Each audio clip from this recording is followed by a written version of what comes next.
All right, Dean, we already proclaimed last year as the year of RFID. We did. And I think we're still standing by that. Yes. I Yes. think that little, I'm going to say boldly, in there. yes. Yeah. Only because I've looked at the numbers, and when I look at the little hockey stick, Yes, last year is where it started going. Yeah. And I think our guests is that unfair today, to use data to no. whatever, I mean, if the data backs you up, there you go. The data. Well, either way, it's here. It's here. There's a lot of businesses are using it. They're planning to. They're being required to. Yeah, right. So now is the time to accelerate your RFID business. If you're already doing it, maybe it's time to get it a step further. Yep. If you're not already doing it, this is definitely the time. You better get in, because I think at this point, if you're not getting in over the next year or two, you're probably not going to be part of that conversation. Just don't even try. So this week we are joined by Kevin Keith and Kyle Stanford from RedBeam. Man, these guys are smart on this. They really know their stuff to get their take. It's perfect too, because you got a sales and marketing guy. And we have like a technical guy. It was a great duo. Exactly who you need for this kind of conversation. They're going to tell us about why now is the time to take your RFID solutions, your partnerships, your knowledge to the next level. How do you qualify an opportunity? How do you sell the ROI? Where should you be hunting for new business? Are there particular opportunities that are out there? They had good opinions there. There you go. So slap a tag on this podcast so you don't lose it. I'm John Martin. And I'm Dean Reverman. Welcome to BlueStar Nation.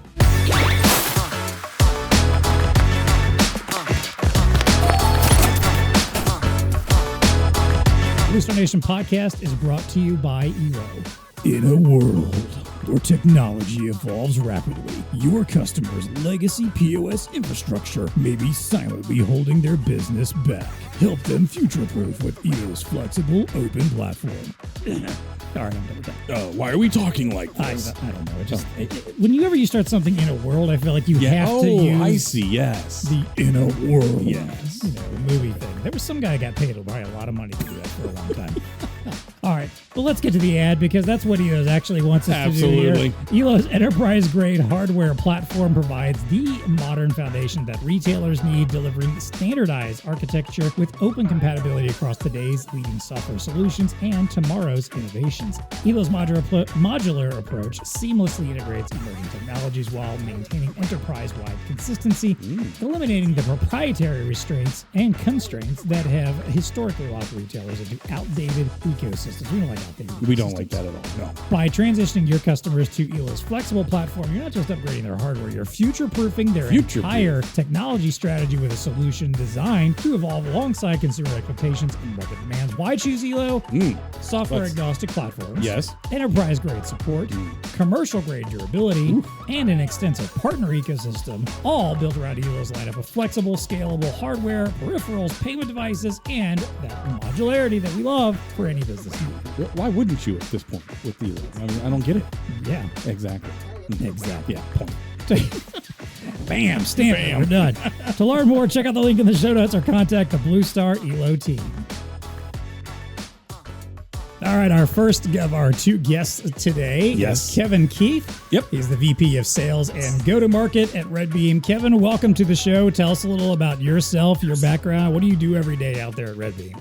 I sell every day. I sell RFID software and middleware, as well as hardware solutions every day to customers, and work with partners as well. And my background is 20 years of running large SaaS solution partner networks, partner channels, and so forth. Started my career early on in the mid-90s in supply chain technologies with Manhattan Associates. Moved on to launch AirWatch as one of the initial employees at AirWatch, but led all of our business development functions and ultimately our 2,500 reseller channel and managed service provider channels. Got acquired into VMware, worked on enterprise mobility for 5 or 6 years with our friends at Dell, and then moved on to do some different things that ultimately led me back to my first love, which is phenomenal supply chain technologies and data capture solutions here at RedBeam. Nice. So today I run our software sales. I run our go-to-market strategy. I also run our marketing for all things RedBeam. And we're really pushing the industry, telling the industry out there that, hey, we make RFID easy. And so that's a theme that we're going to continue to talk about, not today as a commercial, but just more as a industry trend that we're seeing. Nice. Yeah, nice. That's a little bit about me. Yeah, Nice. a man of many hats and Yes. Lots of experience. We like to see that. He's too busy to be on this pod right well, now. I'll say we're doing the marketing, the selling. Come on. We're familiar with the wearing lots of hats. Yes, we are. Here around BlueStar. That's something we have to do as well. Yes. As you can see, to his left is Kyle Stanford. He's the RFID Solutions Architect at RedBeam. Kyle, tell us a little about yourself, your background. What's your day-to-day like there? Yes, sir. So Kyle Stanford, RFID Solutions Architect at RedBeam. I've been doing RF for about 20 years, be it from the Marine Corps all the way through commercial organizations into RedBeam, and now supporting enterprises and making magical things fly through the air, wireless barcodes, whatever you want to call it. I'm the everything RFID for the company. And on a day-to-day, I spend way too much time with Kevin. And we talk to a lot of customers, spend a lot of time on education and on selling solutions. So we're, I'm anything RFID. You could argue that I'm the promise maker. Yes. Kyle is the promise keeper. Yes. That's typically how it goes. Yeah, Yes. That sounds like that kind of relationship. Yeah. Absolutely. Thank you for your service there, Kyle. But I do have a burning question before you get in here, John. Okay, sure. Because last year, you and I debated that we thought that last year was the year of RFID. Yes, we staked our Now claim. that we have two professionals that live in RFID for over a couple decades, gentlemen, was last year the year of RFID? Is it this year? Was it back in 2005? Where are you landing on the spectrum? Maybe let me check with ChatGPT. Listen, this is why we're on this podcast. We're super excited to talk about this. I think it's been the big industry joke, right? That it's been the year of RFID. Since 2003? Yes. 2006 is what I recall. We were deploying warehouse management solutions, and the Walmart mandate was instantly going to make every person source tag and all that. Right. The short answer is I can tell you that I'm a believer of what we've been seeing as market evidence that RFID adoption is going through the roof. Yeah. So whether we call this the year of RFID or we just stay away from that, there's certain terms like ready solutions we don't like to talk about. Yeah, or right. Ready solutions. But I think when you take a look at what we see happening right now from an RFID perspective, you see RFID tag sales literally exponentially shooting through the roof. You see Walmart actually enforcing their mandate for RFID source tagging, number of other retailers jumping on that. And so that widespread adoption of the tagging is kind of the first step into widespread adoption of the use of the technology, even at smaller companies, right? So you see if a large enterprise, can be successful with deploying this technology at scale and cost effective and really transforming their business process, maybe I can do it too as a mid-market company, even in another industry. Yep. So we got a couple of examples of that, but I would say, is it the year of partners needing to be involved with RFID? Yes, it's absolutely the year. If you're a data capture partner and you're not having RFID discussions with your customers, I promise you one of your competitors likely will be. Yeah. So yes, I think it's from that standpoint, I think it's time for partners to jump on the bandwagon for sure. There you go. All right. So we've got the claim. I think we're still on the right path. I think we are on the right path. I think somebody at some point told us last year it was the year of arrival, but now I think we're talking about, hey, it's the year that you need to get on board, which, hey, that's our subject here. That's our topic we're getting into. And I think, and I felt good about us staking that claim last year because when I, at the end of the year, reviewed some of the numbers and the behind the scenes stuff of like our most popular podcasts and webinars and content we put out there, the RFID stuff. Absolutely. Now, obviously, AI was high up there because, everyone's talking AI. Everybody wants to hear about it. Right. But the RFID stuff was also at the top of the list of all of the most engaged content that we were putting out there. So that told me, hey, I think we're on the right path. So let's keep going down that path then. And, obviously we're at this place where the urgency's high. As you mentioned, it's the right time to get into partnerships. There's more and more people doing it than ever. There's a lot more of these tags being sold.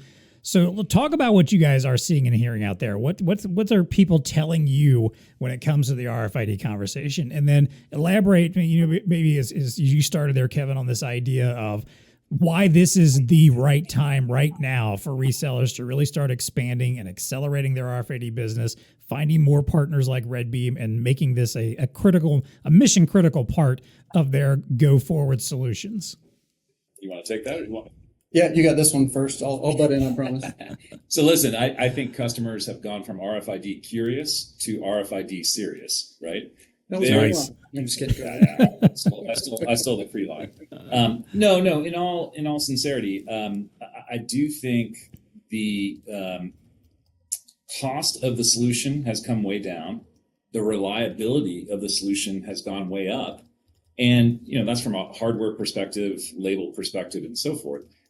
But also now there's available technology to kind of tie that all together in a way that makes it easy to go deploy and get immediate business value, right? And that's a little bit about what we do at RedBeam, and I won't go too much into that. But I would say when you can now take these tag reads, you can apply some intelligent workflow and then give them back to a back office solution like a warehouse management solution or an ERP or a yard management solution or an EMR, whatever that back office solution is, ITSM for asset tracking and so forth.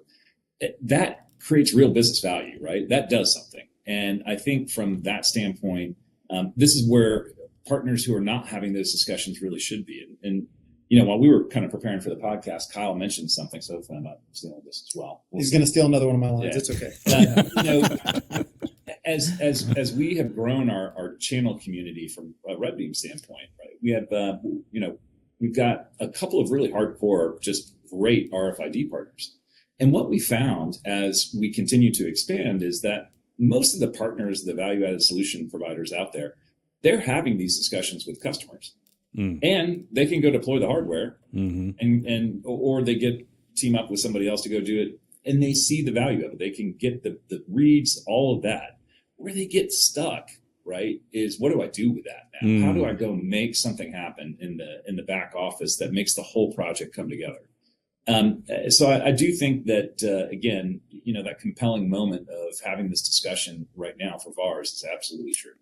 But the technology is there to go make it easy. And I think that's what was missing before, right? It's always a science project, high degree of effort to put in, low degree chance of success in a lot of cases. Or even if you prove the technology, the cost of the solution was never more than the cost of the pain. Or excuse me, the cost of the solution was too high for the cost of the pain. Yeah, and the cost of everything coming down with the likes of the Walmart mandate, bringing down tag prices. All the vendors have been bringing down their actual hardware pricing, and now we've got the software in there that can actually put some meaningful use to that data. Because without that software in between, it's just noise. It's just a bunch of tag reads coming in. So we've came in on many opportunities where they have the perfect hardware, they have the perfect antenna, perfect handheld, everything's there and it's all set up correctly and they've got everything tagged, but then they don't know what to do with the data. So there's, us and multiple other ISVs have taken a hold of that data and been able to make it useful to that company, whether it's in the UI or passing it on, like he was saying, to a WMS or something like that. And it's simple now. It's simple. So not just a Fortune 500 company is doing it, but the very much smaller, multiple thousands of assets providers are doing it where they can actually cost justify it. And is that, when you think about the software aspect of it, though, I mean, so it sounds like that's where a lot of resellers are getting hung up a little bit. How difficult would it be for them to become a RedBeam, partner? Is that where you guys are going with this, where you're trying to enable the channel by making it so easy on the software side that developing these APIs and the connections are, if they have any technical capability, meaning the reseller, they should be able to now bridge this gap as well. Is that what you're saying? 2-minute break while Kevin does that. Was there a soapbox coming here? Yeah, I'll get back in a minute. Listen, I that's exactly where we're going. Yeah. No question, right? Our tagline for our product is RFID made easy, but really our tagline for our go-to-market is channel made easy. We're extraordinarily easy to work with, right? And we want to engage with partners really no matter where they are on their RFID journey. We have some that are probably a higher degree of expertise and delivery capability than we do, quite honestly. We have some that aren't even certified with the major OEMs to go sell the software. And then we have some that are right in the middle. They have the ability to go sell the hardware, but they don't necessarily have the skill set and services to go deploy it, do all the site tuning and site surveys and so forth. So, our approach has been that we want to work with partners in any one of those phases. We want to make it really solidly easy. From the technology side of the world, our technology really is very straightforward, right? If a partner has delivery resources that know how to take care of RFID hardware, they're just going to find it easier to do it in mass with our software and to do it remotely. If a partner is at that stage where they haven't really started their RFID journey, but their customers are asking them for RFID, then let's get in a referral agreement. Let's go help you go meet that customer's need, right? Either way, what we want out of this whole thing is for the partners who have the capabilities to get all of that revenue stream that comes from the hardware, as much of the revenue stream that comes from the services, right, as they have the expertise to go get, and hopefully we help them grow a little bit along their path. And again, if you're just getting started, that doesn't mean there's not an opportunity for you to participate. We can help with our own services teams and referrals to you. So that the goal of this thing for us is to scale it through the channel, right? We don't want to have deployments going that we're supporting all the time, but we do want partners to get in and get started, because we feel like there's this huge pent-up customer demand that sees the value in the technology in their day-to-day operations or evolution. And the partners just kind of struggle if it's hard, if they can't get an easy solution out there. So just one last thing, as long as we're on us, and then we can go back to talking about industry, but I'll say this one last thing. We're skewed up on BlueStar. We have a full deal registration process that protects the partner and provides extra margin. We're a SaaS subscription software, so the partner gets to participate not only in the initial sale, but typically with this technology, the initial sale can be kind of small. It's really the add-on sales that tend to be much larger once the customer gets comfortable with the technology. And certainly the partners can participate in the subscription revenue on the renewal as well. So all in all, we want partners to be making revenue on this and really going out and advocating and evangelizing, all the great things they can do for their customers with RFID. And for our own selfishness there, we're leaning on the partners to bring us the customer's needs, because we don't know every customer. We don't talk to everybody out there. So we're leaning on their intelligence of those relationships they've already built. If they're selling barcode scanners today, but they see this problem, maybe they can't sell RFID hardware. Maybe they can only sell one specific manufacturer, but don't have any software. They come to us. We can walk them through that process and lead them into an RFID solution, and it's all theirs. We don't ever have to even speak to the customer if they don't want to. That's brilliant. When you think about it, what a great channel strategy. Yep. And because we always preach that, RFID and things like this and AI, it's through an ecosystem that you're going to win, and you need players like this. So Kevin, I'm happy you touched on that, but let's drill in a little bit. So there really is a path via RFID solutions to offering up additional consulting, additional integration, additional ongoing support, additional revenue streams, right? So that's kind of the picture you're painting, is you have the ability to do that, you being the reseller, whether you're small, medium, or large type reseller, right? Absolutely, 100%. Yes, there's a definite opportunity there. Yeah. And I think more than anything else, and again, I come back to your initial question, is it the year of RFID? I still come back to this point that customers, whether you're ready or not as a VAR, right? Customers are exploring the technology, and they're exploring it for weirdo use cases. I'm not going to say it like that. How about non-traditional use cases? Yes. Like, not just logistics and supply chain, right? I mean, we have customers that are doing personnel tracking. We have large scale luggage, cruise pallets, ships, machinery. Cruise ships doing right. Cruise ships doing luggage tracking. We've done some big tracking projects in the past. We can get into that. But I would say that the technology right now, trailer tracking is a big one that's happening right now with passive tag technology, right? So again, I think from a partner's perspective, it's better to embrace it and jump on the curve now. Yeah. And invest, because I do think it's the technology of the future for sure. Arguably, the transition's already starting, as we speak. Kyle, can I dive in a little bit on the technical side, or maybe this is a good opportunity? I think it's good. So what are some weird test cases or cases that you're involved in? Well, we'll use that word still a little bit. But also, what is one of the biggest technical misunderstandings, even by resellers? And maybe I'll give you a use case. Like, for example, I don't know that people understand that water really has an impact on RFID, I guess, right? Like if you're trying to pass a signal through water. So anyway, what are some weird use cases, and what's the biggest technical challenge you come across? So we do a YouTube series called All About RFID at RedBeam, and it goes through a lot of this, but essentially, to your point, water absorbs RF. And when we say RF, and we're talking about RFID right now, specifically, all we've been talking about is UHF passive RFID. There's all types of RFID out there. That's a really good point. So if it's the year of RFID, maybe it's the year of UHF passive RFID, maybe no longer active or some of the older technologies or anything like that. Fair. But as far as weird, every day there's a newer, weirder use case. So we mentioned pigs. It wasn't necessarily weird. It was tracking how often they fed. They already have ear tags, so put an RFID tag in them, put an antenna on their feeder and see their feeding schedule, right? Yeah. So you can maybe detect if one gets sick by a drop in their feeding schedule. I'll be done.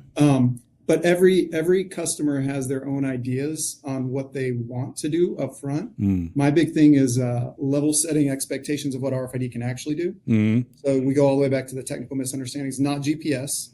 I'm not going to tell you down to, within 3 or 4 centimeters where a tag is within a warehouse. We go back to, what's the difference between RTLS and last known location? They think that active RFID is passive RFID, is Bluetooth, is Wi-Fi, and it's all different. It's all different tracking technologies out there. So education is our biggest problem up front with customers that are new to this, customers or partners. But when we find a customer that actually takes the time and goes through those projects, those are the projects that they start small. Typically, they may be a few handhelds and some tags, but those are the ones that blow up into multiple hundreds of fixed readers across multiple warehouses, tracking anything and everything. And as soon as the hardware is in there, the other department from the company says, "Oh, can you also track the laptops? Hey, what's that? People? Yeah. Can we track these consumables?" Yes, we can track anything. It's just how much money do you want to spend to do it? One RFID project is like a gateway drug, basically. Yes. Yep. You get one in there and suddenly like, ooh, what else can we track now? That's good stuff. Go ahead. It's like your house when you set up Wi-Fi, right? Right. You set up Wi-Fi, you're using it with your PC, then it's on your phone, then you're streaming, cable services, and all of a sudden you have Sonos. My washer has Wi-Fi. Right.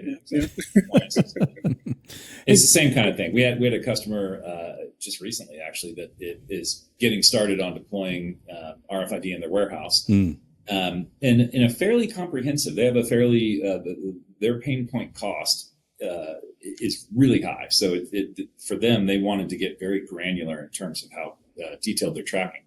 But one of the issues that they have is they have multiple facilities on the same site. And there seems to be this sort of 5 p.m. requisition of scissor lifts and forklifts.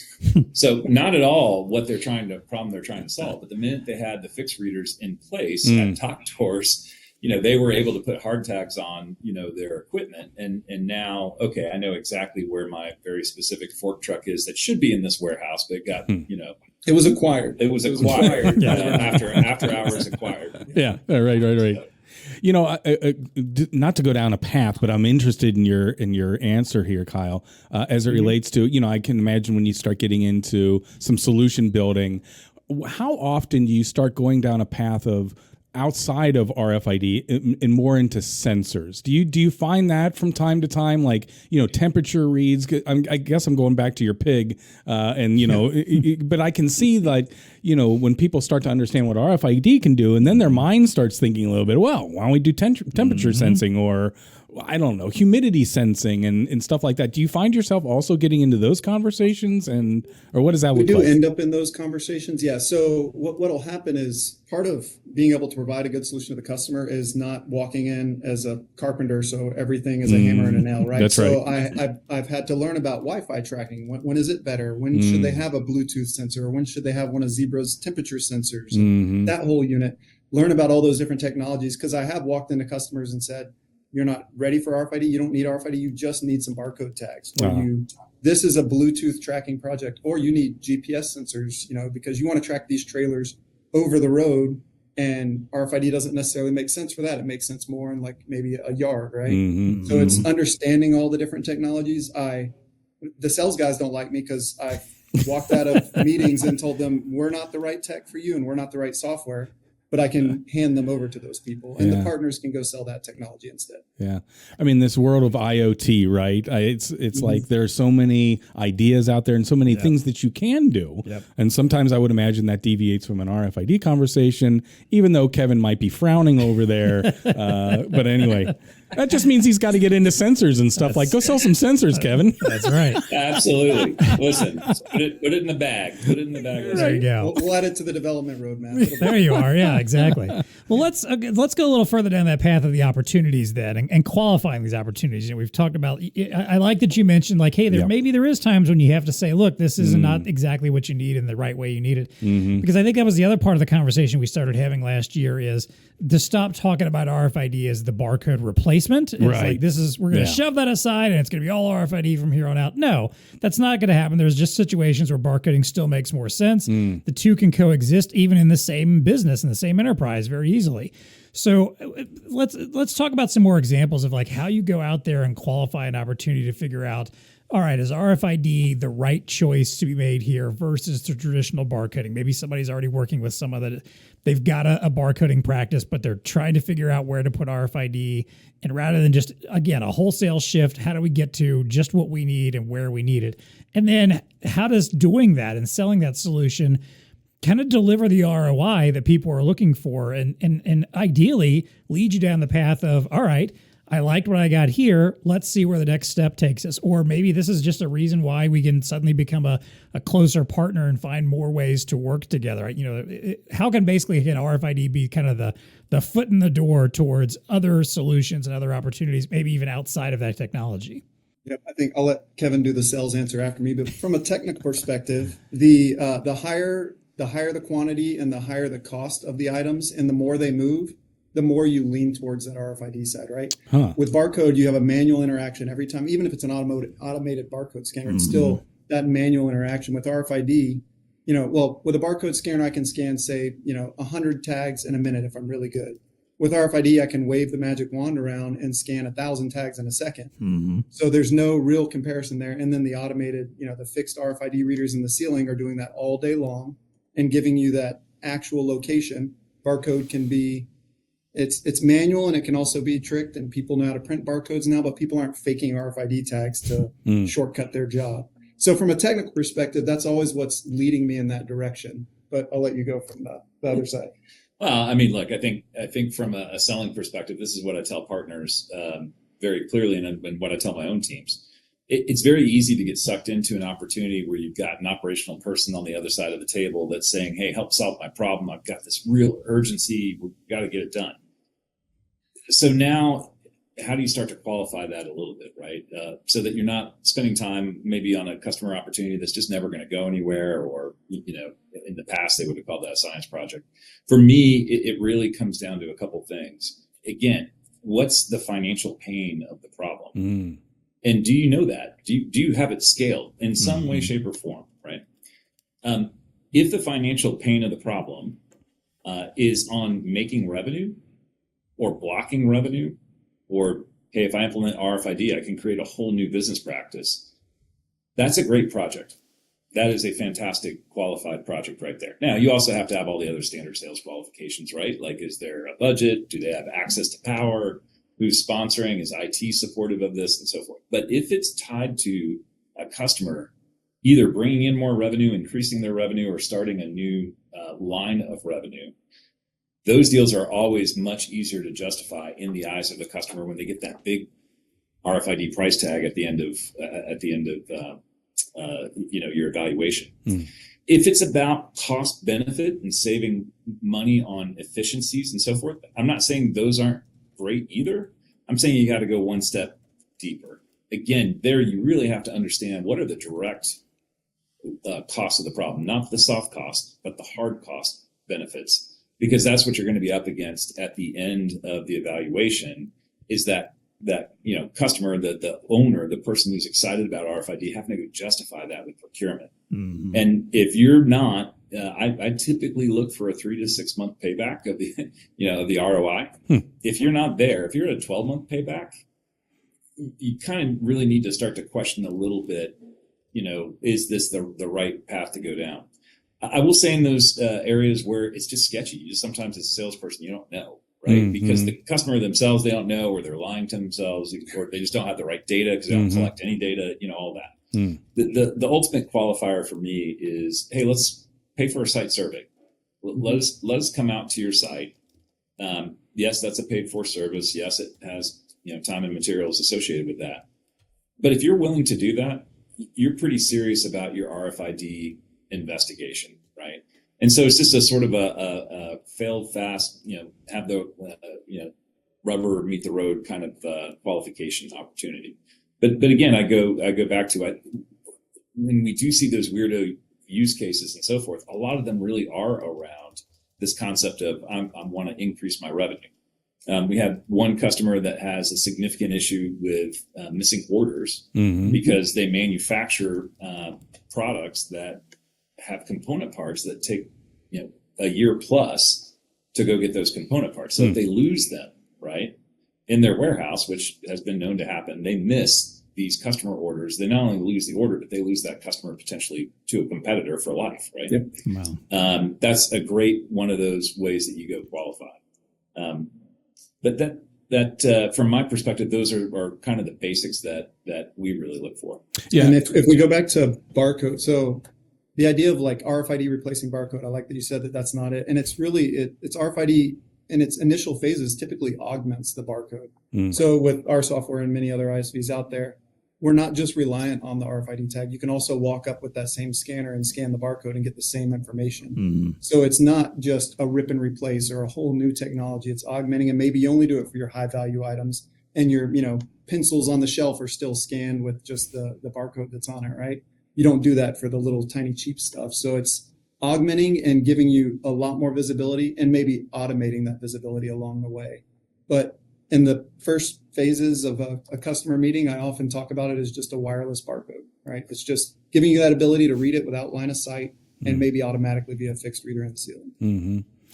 Kevin, going back down to that financial pain, it sounds like indeed you do, from most of the time, have to walk the customer down finding that financial pain. So whether it's quantifying, what is it costing you in missed scans or human error or labor shortages that this would help offset, right? I mean, you got to have that conversation. You got to build the ROI around that. That's what I'm hearing. Yeah.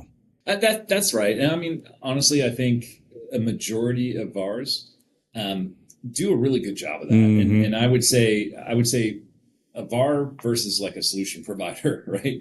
There are some VARs that just have long-term customer relationships. The customer's not really necessarily super innovative. They're just refreshing hardware, over and over. You get to RFID, there is a little bit of a step up in the kind of technical resource you want to have on your team, like my man Kyle here and the rest of our SEs. They can go in and have that discussion about uncovering that pain point and quantifying it on a financial perspective, right? A lot of customers have that already. Most of the solution providers out there deal with that every single day, right? So I think this is nothing new. I just think because it's a transformative technology and change is involved, like real change, you've got to be able to justify it. Justify that the change is worth it. In general, I think what we're seeing is the cost of not knowing where your inventory is much higher than the cost of an RFID solution to go track it. Yep. Yeah.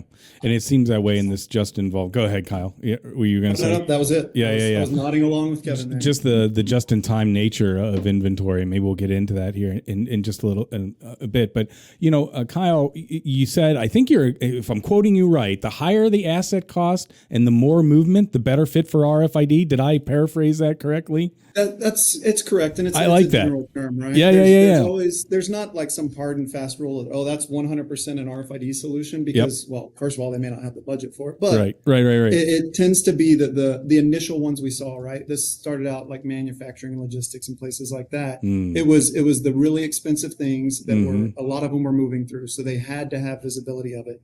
But now we're all the way down to tracking, retail clothing, which is actually pretty low cost. Right. So it is a solution there too, even though that's not a high cost item, but it moves a lot and they move a lot of them through. So it's got a high quantity of movement. So scanning a barcode every time. And then we get into another level of it, which is, do you want that serialized each technology, right? Yep. So if I scan a UPC on the back of a Coke can, it's just a Coke can. Yep. But if I had an RFID tag on a piece of retail clothing, that RFID tag gives me the company, the product, and the serial number of it. Now, until Sunrise 2027, which is the new barcode technology coming, you should probably do a whole podcast on that. They won't have that serialization in that barcode. That UPC stays a 1B barcode and doesn't give you that unique item. And that's what RFID is giving power there, even though it's not a high cost item. They want to know that shirt made it all the way through the logistics process, wound up at the store, made it to the POS, and then walked out the door. Yeah. So it's not a hard and fast rule for sure. No, I got you. Yeah, no, I appreciate that. Yeah. But it really crystallized it in my mind a little bit on what the opportunity could be there. One more question, just more on the compliance and the security side. Are you seeing the adaptation being driven here because of compliance? I guess that's the Walmart factor, but also I think that would maybe play in other industries. Are you seeing that as being a driver for some of this adaptation? Just being compliant and or on the security side, I guess there's a security play there. If you guys had a comment on that side. Yeah, we've actually worked with different customers trying to decide which part of the solution I can talk about. But for sure on the compliance side, right, we work with plenty of customers that are being forced into RFID. Yeah. It's really on both sides of the retail. Yeah. It's the retailer and the manufacturer. Yeah. Right. Yeah, that sourcing or, the retailer actually having to tag because they didn't get source tagged or a tag fell off or something like that. But on the security side, we have done, even in the retail industry, the personnel in those same warehouses where everything's RFID tagged now, when they walk out the personnel exit, if product walks out with them, we can tell you that this product walked out with John Smith. And then here's the exact time down to the millisecond. So pull your security camera feed and immediately report on that and that could be used on the retail side, but this is just in the warehousing distribution where we're doing it today. But yes. On the security, the ones that I can't talk about, yes, it is definitely required. Fair enough. I would say yes on the security. I think it drives a lot of inquiry for sure. I think it's a much more questionable, or is back to your earlier point, is RFID the right technology? Yeah, I got you. There's a ton of NFC technology out there that handles security, right? Yeah. You get into certain use cases where you're talking about. Let's talk about financial compliance for a minute, right? We hear this all the time coming out of healthcare. Patient and clinician tracking. How do I prove that my loved one who's, still recovering from surgery, that doctor visited them post-surgery, right? Because insurance wants to know that because they're, that's part of the cost that come into that. How many times does a nurse come into the room when the patient's sleeping at night or what have you? And then settling disputes with family members. My wife is a lifetime career nurse at the bedside now, PhD and professor. And this used to be one of the biggest things is complaints from family members saying, hey, no one checked on, my loved one. Right. And with that kind of technology of tracking that, you can prove, yes, they did 3 times, someone checked on that. Right. So I think, interesting. I think the security piece is locking doors for the wrong people trying to go to the wrong place. So in that same vein, in the healthcare, the infant tracking, right? So infants with a UHF RFID, if they go toward an exit while they're still tagged, door locks alarm goes off. We've deployed something similar in a indoor playground environment. I'll be darned. Children should never be at an employee exit or in an employee bathroom, right? Doors lock, alarms go off. For the record, and I mean this in all sincerity, I would not recommend doing those kinds of projects. They were the early there's some projects that you shouldn't be into. I hear you. We'll let other people go do those. I would much rather track the really non-important, high value tool sets. I can be technically proficient in it, but I don't understand the ethics and the laws. Totally understood. I'd rather do the undershirts in the back of the warehouse or something like that. I mean, to me, all this screams consultative selling and just being a good consultant, asking the right questions. And if you don't know the right questions, having a partner like a RedBeam to help you ask the right questions and figure out what you need. It's to me, this is where we are in the solution ecosphere now. It's not going in blind. It's not going in with an expectation you're supposed to know everything and deliver the perfect solution, but you've got partners to help. I really appreciate that, Kevin. I know you got something to say there, Kevin, but I appreciate the fact that you brought up a site survey because that is a good indicator. If somebody's willing to invest in that, then they're serious about it. They're not just playing around or quote unquote playing business. Like, oh, I heard this RFID thing might be impactful. Okay, well, let's take a serious look at it. And oh, by the way, there's going to be a fee to do that, but we want to make sure there's right. I think that's a brilliant move. Go ahead, Kevin. Well, I mean, I was just going to add on. I mean, yes, these are services-led selling motion projects, period, end of story. I mean, almost always a customer, customers don't do this with barcode scanning because it's worked forever. Yeah. They know it works. Right. There's no question it works, right? They may choose different emulators, whatever, but the technology itself, it's a no-brainer. They could literally go to procurement just like they can with PCs and say, you know what, next year I got to refresh all my PCs for my end users, or I have to refresh all my devices, whatever. But with RFID, there's always this element of you got to prove it, right? You got to prove it that'll work, and they'll get solve that pain point problem that we talked about. So there's almost always a kind of a pilot phase involved in that. And the site survey is definitely the first part of that. You can't get past the site survey. Yeah, that's not where you need to be spending your time. Yeah. But you're going to go into a pilot. And then once that pilot's done, and my firm recommendation is you don't go into the pilot until you establish success metrics with the customer that says, if we hit these success metrics, right, you're going to move forward with a purchase.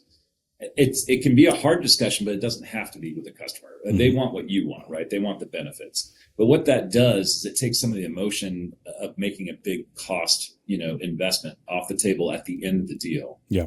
The other thing I like to do, and I like to tell partners to do, is look right up front.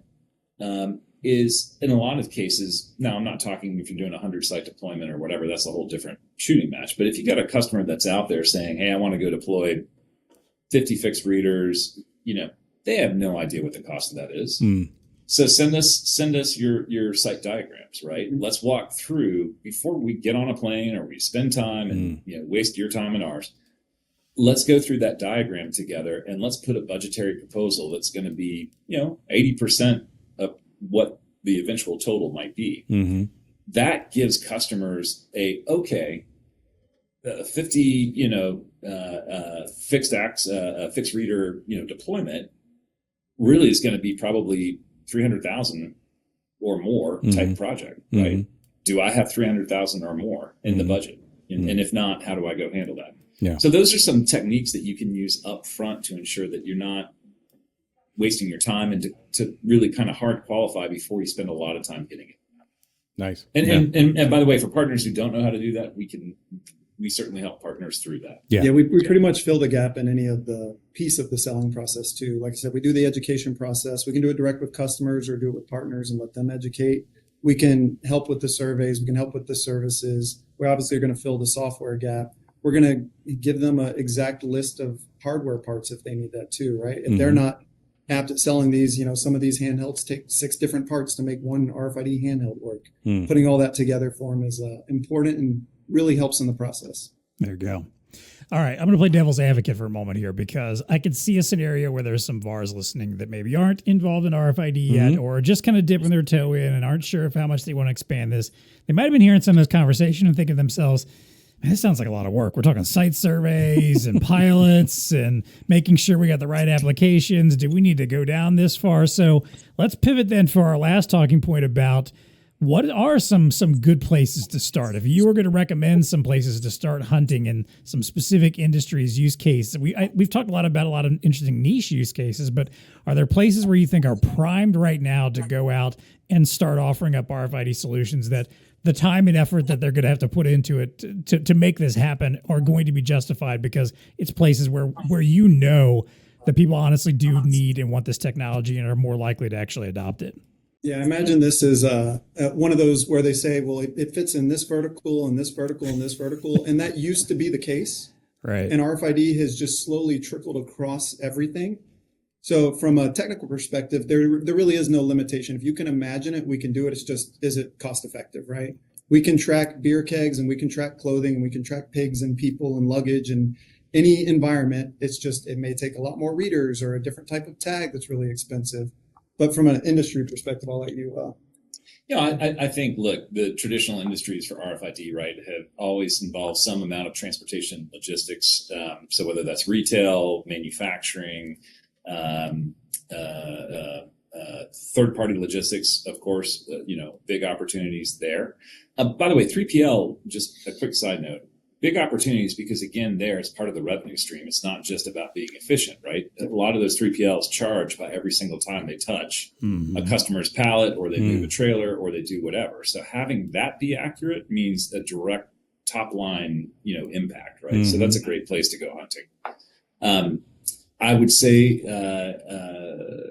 but that's kind of been the traditional stuff, right? We are definitely seeing other areas, to Kyle's point, right, where it's coming. I think we've gotten something like 8 to 10 large healthcare RFPs this year, and healthcare notoriously slow to adopt. So I would say, if you're not in healthcare as a VAR, I wouldn't necessarily make that the first one you're going to go to, right? Right, because they take a little bit to adopt. They have a ton of use cases in healthcare. It's everything from asset tracking, workstation on wheels. It's everything clinician and patient tracking, and they get into a whole bunch of other stuff even beyond that, right? Inventory tracking for consumable inventory, and all that stuff. But that is definitely one. If you're already working with healthcare providers, that's it. I would say other piece field service is a great opportunity. And again, back to Kyle's point, you got high value things that are high movement. Oftentimes it's track my very equipment tools. Oh, by the way, who am I? Who has this van today? Who took the keys? That's my special van that has the one ladder that can reach the third floor, and I need it on this route, not this other route. So a lot of the trade services and the field services are kind of unusually good from an RFID perspective. They also have tool tracking needs and equipment tracking needs. Manufacturing, from my standpoint, is probably the easiest one. It's the no-brainer. It's the no-brainer. Really? I mean, they have warehousing, they have component part tracking or work in process tracking, and then they have finished goods tracking. Right. Okay. And so you just look at it's just a high degree of movement throughout that supply chain. So for me, those are some of the easier ones. Do we see state and local RFID? Actually, yes, we're starting to see more of, I would call it more mobile RFID. And with mobile RFID, by the way, a lot less complicated than fixed readers, just for the VAR community out there. Much easier to put the mobile readers in the hands of a customer. In fact, oftentimes we don't even send people on site. We don't do site surveys. We don't need to do those things because it's just so much easier to do that versus the fixed reader deployments. But we started seeing that even in schools. We have some of our other products that don't lend themselves to RFID all the time. As an example, fixed asset tracking. Schools are coming out saying, hey, I really want the RFID technology. I have 2 weeks to count 20,000 Google Chromebooks, at a county level so that I stay compliant with state mandates, right? On tracking inventory. You're not going to get that done with the barcode scanning process. You're going to have to do something that's a lot more efficient. Yeah. So a couple areas, but hopefully that gives you a sense of one use case in particular that I do think is across industry that I'll just call out because we do it, is trailer tracking in yards. That is one that the technology for passive RFID has really just come available with fixed readers that you can now put on yard dogs. And those yard dogs can basically, with temporary tags assigned to trailers. Yard dogs are small trucks that tow the trailers around. There's not got it. Yeah. Okay. Just for I assumed it wasn't an actual dog, but I'm glad you clarified that. Yeah, right. That's right. Is that a Rottweiler or is that a? No, go ahead. Yeah, very large Rottweiler. Handling that well. But the bottom line is being able to track the GPS coordinate locations just every single time that yard jockey drives around the yard. That's been a unique one that's particularly in the last 6 months, I would say, has garnered a lot of attention. Yeah, and I think from a VAR perspective, it's really, you already have all these relationships with all these customers. It's just continuing to listen to their problems and having that RFID in your tool belt, whether you ever have to pull it out at a meeting or not, knowing that it's a possible solution. Because if you don't have it, to Kevin's earlier point, another partner is going to have it and is going to eventually talk to them about it. That's right. And it might sneak in areas that you wouldn't even expect it. I mean, I think part of the explosion of RFID that we're seeing you can attribute it to things like traceability. So food traceability, right? I mean, that's just an area that now you've got mandates coming down and stuff like that. So you may have customers that you didn't, that you're servicing in one level, but somebody else is coming through the back door with RFID because, there's a need for that. Or that just paints a picture of more opportunity out there. I mean, think of all the small farms that might be in your area that are, providing foods and goods to the grocers and stuff like that. I mean, it's starting to manifest itself in a lot of different ways, right? Yeah. So having your ear on the ground on what is traceability, where do people need to have this stuff? It's good to know that traceability is a requirement, is obviously big in the food side, but also in the pharmaceutical and in the aeronautical. So in I think engine parts for airplanes and stuff. Yeah. They don't just have to know that it's that part. They have to know that part all the way back to the manufacturer. So when that plane crashes, they can say it wasn't that part, or if it was that part, pull the whole batch of them. Yep. Interesting. Cool. Yeah. So what I heard there is opportunities abound. I mean, it's the year of RFID. There you go. Right. Honestly, the second you guys mentioned healthcare, I'm like, all right, well, if healthcare is on board, then we're there. We're there. It's happening. Yeah, right. It's exactly. If they're making the time and investment, because yes, they are always a very slow to move kind of industry. A little bit of a laggard. Yes. There. Yeah. All right. Well, in a moment, we're going to let Kyle and Kevin talk a little bit more about RedBeam, their software, and that they can help you guys accelerate your RFID business. Before we do that, a quick note of what's happening around BlueStar Nation. So in these increasingly mobile enterprises where mission critical data, communications, access to applications can really mean the difference between success and failure, are you leaving your customers connectivity to traditional cellular carriers? If so, you're probably leaving them vulnerable to coverage gaps, unreliable networks, expensive data plans, while also exposing your own business to be taken away by competition, missing out on some recurring revenue. Well, hey, we got a solution for that. It's called BlueStar Connectivity. There you go. So we're partnering with folks like iOnline. We're out there helping customers pull their data across all SIMs on all their device fleet. We're hoping that with auto switching carriers to get the best coverage that they need. We're helping them out with managing it all from one place and having, and just getting everything they need in one centralized location. Now, the best part of all this, you can help them save up to 20% off of wireless bills.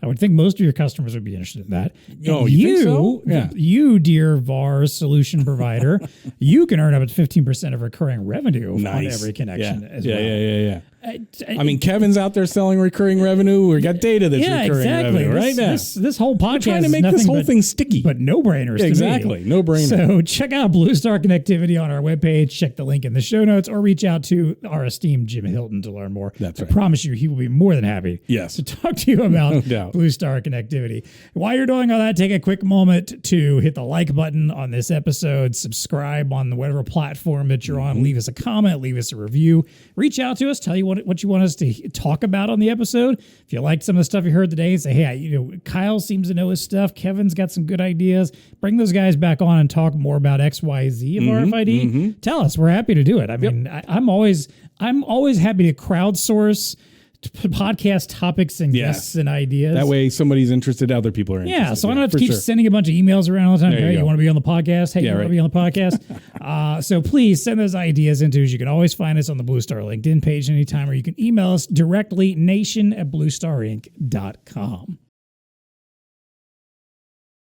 All right, let's wrap things up. As always, starting off with a little VAR value here. And I want you guys to talk a little bit more about what you guys are doing out there, and especially middleware, because I think that's the part of the whole RFID game sometimes that people don't think as much about. They get the idea of the application, the hardware, the tags, but they may not be thinking as much about that middleware component. So explain to us a little bit about what you guys are doing with RedBeam RFID, and how are you going to help our VARs go out and accelerate their existing RFID business, or if they're not already doing it, get them started. Well, I think I'll field this one. 100%. This is the elevator speech. This is the sales guy, yeah.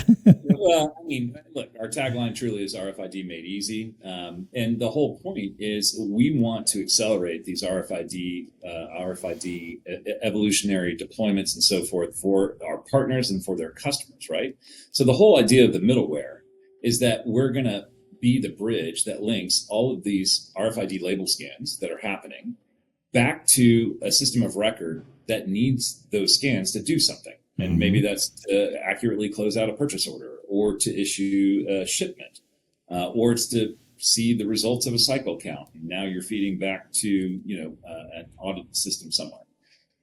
Those systems are not built to handle the type of efficiency that RFID brings to the table, right? And so that's where RedBeam RFID comes in. We make it super easy to deploy your RFID environment.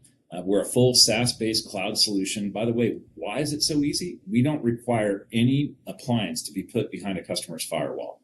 So our solution can talk directly from the fixed reader or the mobile reader directly to our cloud environment, which, by the way, very retail friendly, built on Google Cloud, highly secure, SOC 2 Type 2. So we're very CSO friendly when we go through cloud audits and so forth from a security perspective.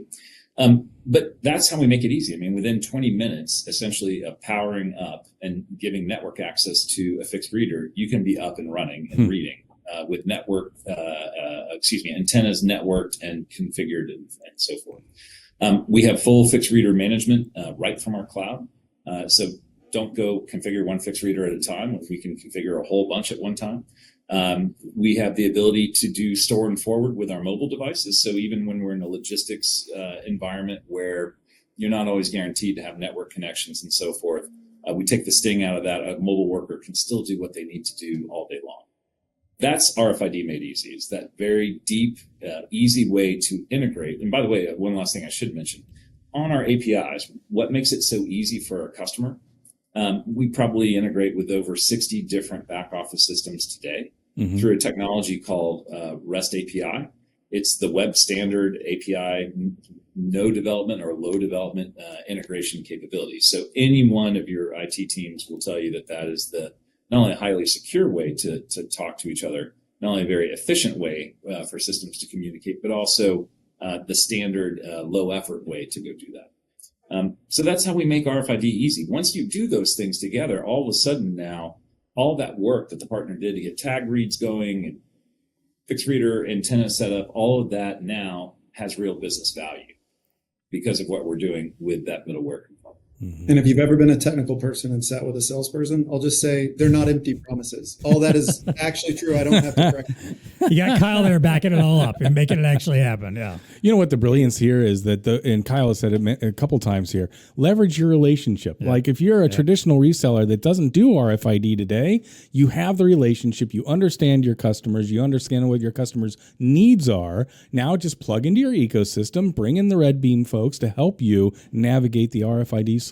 Yeah. I mean, that's a smart move, right? Well, I mean, it's the beauty of this channel and the way we've got all this set up. That's the idea that you can have a conversation with a customer and they can ask about something that may not be your specialty, but you are going to know the people you can go to help them make that happen. That's right. If it's not going to be you, that's fine. You've got someone you can turn to and say, hey, my friends over here at RedBeam, they're going to help you out and get you where you need to go. Yep. So that's 100% true. And we're going to do it easy, not only to deploy the technology, but easy to work with on a partner basis. If you're a partner of BlueStar, we have no need for a reseller agreement today.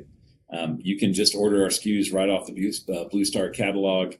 If you register the deal on our website, again, additional 15 points of protection for that deal for you specifically as the partner bringing that deal to the table. Nice. So we understand how partners want to be treated, and we want to be that trusted ISV partner that treats you the way you deserve to be treated. Yeah. Yep. Wonderful. And if you haven't already picked up on the fact that these guys know what they're talking about with RFID, they have an amazing YouTube RFID series as well. Yes. That goes very in depth with everything you might need to know about how to deploy RFID and ask all the right questions. They've got it out there. I will put a link down in our show notes. I highly recommend checking that out. It's entertaining. I think I'm blushing a little. And it's good content. Yeah. I mean, it's they are experts for a reason. They're here for a reason, and you should be utilizing that as much as possible. For sure. Yeah, please do. All of that's public domain. It's great for customers. Kyle, I got to give him props. He did such a fantastic job because A, it's a little bit entertaining. Yes, it is. B, and more importantly, it's short. So, in 5 minutes, you can learn what you need to learn about antennas, right? In 8 minutes, you can learn what you need to learn about fixed readers. Nice. mechanical voice training that's 30 minutes per Yep. slide. Right. And it's not that. But that's why you need the personable, tech, mechanical type guy there to do that stuff, because we sales and marketing types, we're just going to drone on. Oh, you think? Yeah. And then you need, I only brought him on for one episode. and it's the longest one, right?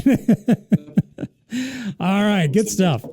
Let's wrap up as always with our favorite segment, What's on Our Radar, where we get to talk about something in the world of tech, innovation, science, the news, entertainment, whatever that has caught our eye, got our attention, we feel like chatting about right now. That's right. Kyle, I'll let you kick this off here. What's on your radar right now? Sure. So I was at a technology showcase for a customer, a whole bunch of different partners coming in, showing off all the cool stuff. And I was talking about RFID and our solution and some hardware that we were presenting. And I got asked about smart dust, and I had to go home and research this. So this is one of those times I was on stage and I go, I don't know, but I will get back.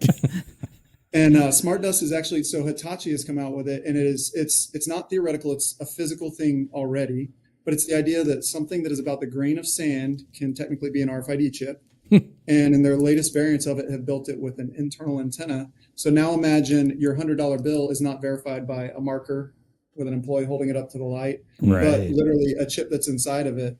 And as they wave it over the thing, it just says it's a $100 bill, or a concert ticket, or an authentic NBA jersey from the championship, something like that. Mm-hmm. That can all just be done and undetectable to the human eye.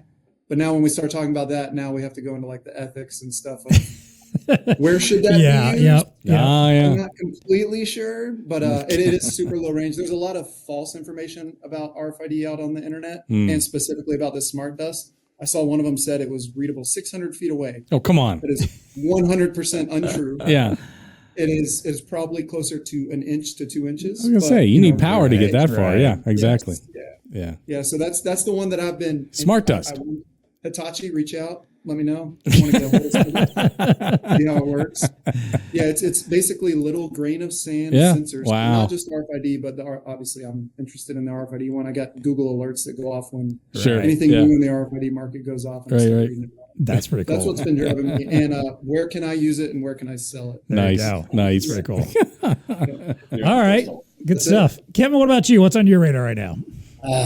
Man, what's on my radar right now? So, I hate to always be bringing up AI, but I have to say, watching the impact of AI on traditional search engine optimization. So Google searches, traffic to our website, it's a big part of how we build demand, is not just through our partner community, but also, right to the website and so forth.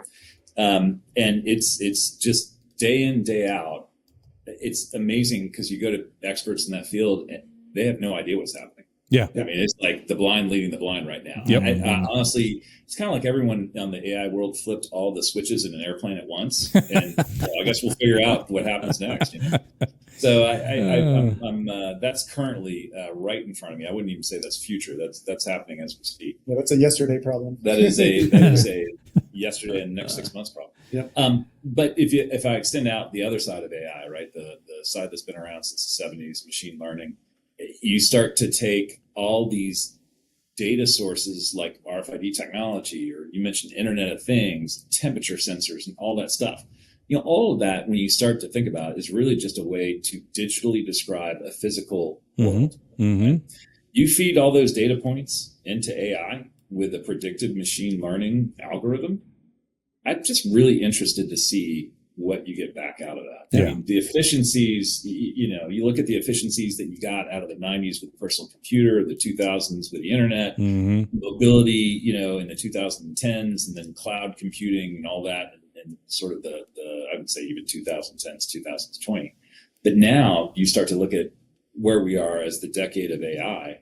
And I'm not even sure it's going to be a decade. It'll probably, at the rate it's increasing, 2 or 3 years. It's going to be astounding what can happen with that level of integration between real-time what's happening in the world and real-time predictive thought. Because everything data collection right now is just thousands or millions of lines in a database, and we write an algorithm that says, okay, do this with it and show us what's where, but AI can get some intelligence behind that. AI lives on data, right? And so the more data it has, the more it can do with it.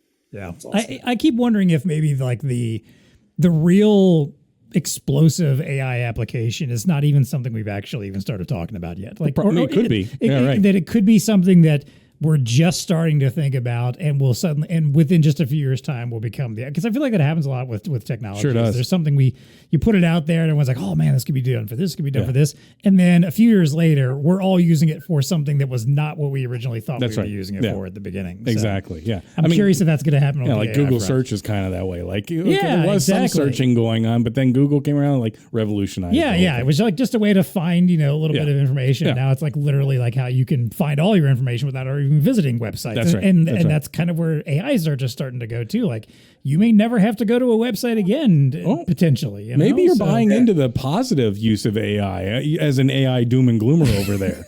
Well, I'm trying. I'm trying to find. I mean, clearly, Skynet's still real. Yes, I'll say Skynet's clearly still real. all my doom and gloom and all my years of watching movies is not going to convince anyone that we shouldn't be doing this. So I guess I have to find out where the bright side is. Well, I'm going to give you more bright side on my radar, hear. because the headline is brain-computer interface allows paralyzed patients to control robotic arm via thought when the device you called it uses AI to decipher and transmit the brain signal. So what's unique about this, obviously we've been sensing brain patterns and stuff like that, but UCLA engineers were able to cobble together a technology or a solution that uses common kind of brain computer interface. They don't have to actually have surgery, so this is just laying on top kind of a thing. But what the method is that the method is recording the brain's electric activity, which is all great.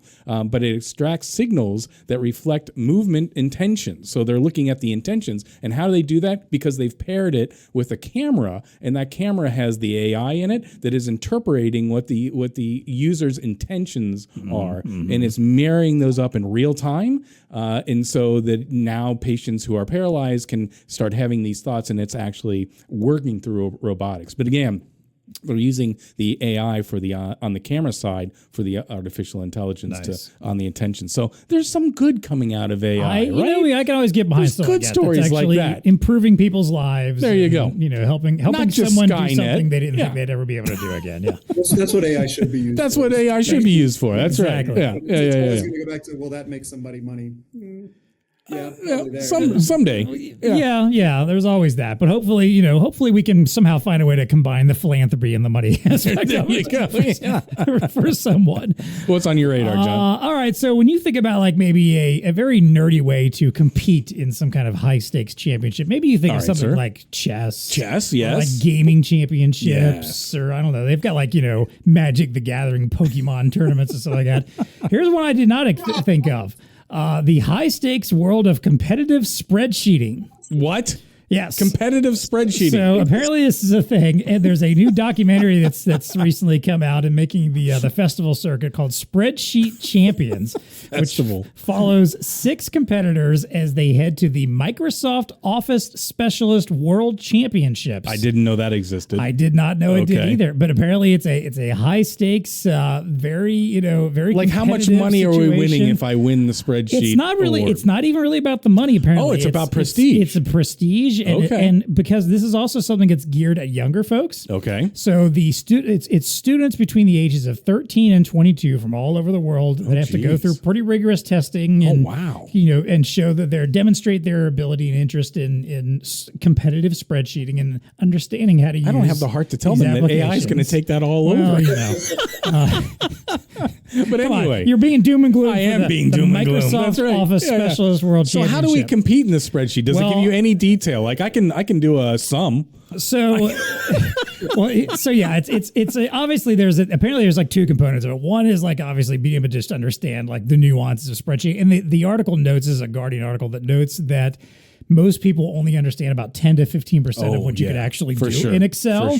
And these are obviously folks that know a lot more, a significant amount more of what they can do. So a lot of it's that, like, what can you understand how to do? But there's also a more subtle part of the championship that is like about understanding, like, I don't know, the way they describe it. And as I went back to the article, it's one of those like, hey, you got to pay to look at this now. But it was an explanation of like, the understanding the subtleties and the nuances of what the data actually says says and means. The artistry. The artistry, I guess, of using an Excel spreadsheet. The other part of this I found interesting is that apparently this is a once-in-a-lifetime deal. So if you are selected to compete, you have one time in your life. And that's it. So it's not like you can be like LeBron James and make it to the NBA Finals multiple times and consistently prove how good you are. If you make it to this, you have one chance to become that champion. There you go. And apparently, like the folks that do it do find themselves, moving on into interesting careers and prestigious. In the world of computer science and whatnot overall. So there you go. Competitive spreadsheet. If you thought if you're someone that's ridiculously good at Excel and you thought that had no other benefit other than just being that person at every office that everyone goes to and says, hey, how do you do a pivot table again? There might be a path for you to become a world champion. There you go. Yes, with the prestige that comes with that. There you go. There you go. Nice. That'll be the first on my watch list. Yeah. I don't know if it's going to be the most riveting document, but then again, I find a good documentarian can make even the most inane and unexciting topics seem really cool. So this could be an interesting documentary. Who knows? If I check it out, you'll have to give us a full report. Yes. It's probably not going to be high on my watch list, but got too much other dirty stuff to go to. That is what's on our radar this week. Kevin Keith, Kyle Stanford from RedBeam. Thank you guys so much for joining us. Boys. We appreciated having you on the pod today. Until next time, folks, get out there, go check out, like I said, that RFID YouTube series. Yes. Reach out to the folks at RedBeam if you need some help. Stop being RFID-curious. Get RFID-serious. There it is. We'll see you out there in the nation.